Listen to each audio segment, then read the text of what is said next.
महाराणा सांगा के शासनकाल में मेवाड़ एक विशाल और शक्तिशाली राज्य था।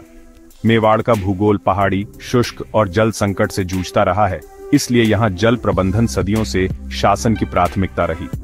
हालांकि महाराणा सांगा के शासनकाल की जल प्रबंधन योजनाओं का सीधा उल्लेख सीमित है, लेकिन मेवाड़ की परंपरा और सांगा के पूर्वजों द्वारा स्थापित जल संरचनाएं उनके समय में भी उपयोग में थीं और उनका संरक्षण संवर्धन जारी रहा। मेवाड़ के शासकों ने तालाब, झील, बावड़ी, कुएं, नहर जैसी जल संरचनाएं बनवाईं। ये संरचनाएं वर्षा जल संचयन, सिंचाई, पेयजल और धार्मिक कार्यों के लिए उपयोगी थीं। जलाशयों का निर्माण और संरक्षण सामूहिक श्रम और राज्य की देखरेख में होता था। इनका उद्देश्य वर्षा जल को रोकना, भूमिगत जल स्तर बनाए रखना और सूखे की स्थिति में राहत देना था।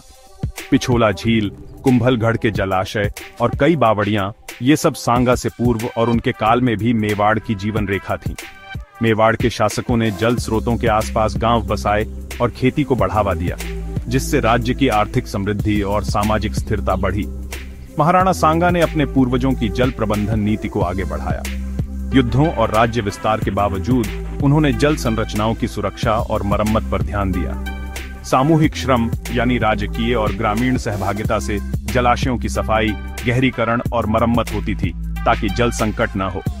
मेवाड़ के जल प्रबंधन मॉडल को बाद के शासकों ने भी अपनाया और विकसित किया, जिससे यह परंपरा आज तक जीवित है। महाराणा सांगा के शासन में मेवाड़ की जल प्रबंधन परंपरा मजबूत रही। उन्होंने जल संरचनाओं के संरक्षण, विस्तार और सामुदायिक सहभागिता को बढ़ावा दिया, जिससे मेवाड़ की सामाजिक आर्थिक व्यवस्था और कृषि आधारित जीवन शैली को स्थायित्व मिला।